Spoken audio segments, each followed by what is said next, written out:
Jika jiwa meletih, ruang ini untukmu. Whisper by Nuri, di mana keheningan berbicara.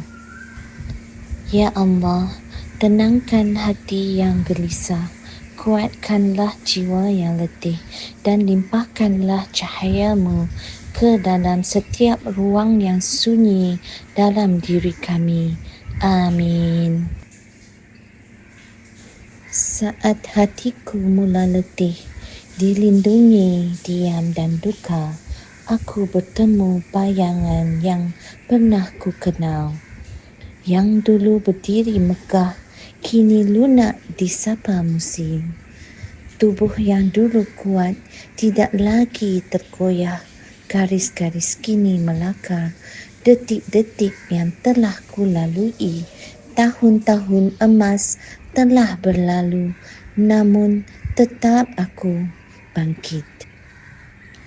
Aku bangkit bukan dengan kekuatan tubuh, tetapi dengan kekuatan jiwa.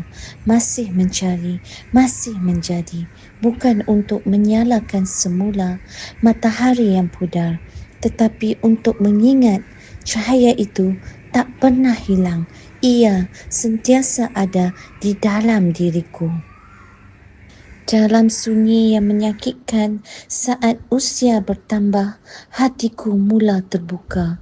Aku melihat semula dengan lebih lembut kini.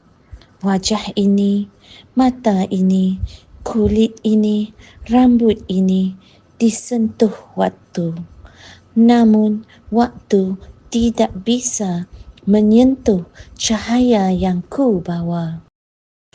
Kerana dalam diriku cinta tetap ada, iman tetap ada, api yang tenang tak bergoyah oleh tahun-tahun.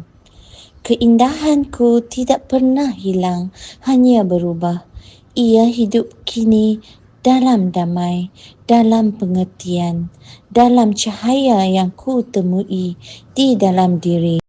Aku bukan lagi yang dahulu, aku sesuatu yang lebih.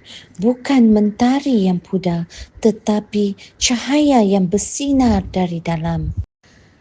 Kaulah cahaya itu, biarkan ia bersinar dari dalam hingga kita bertemu lagi. Ini adalah Whisper by Nuri.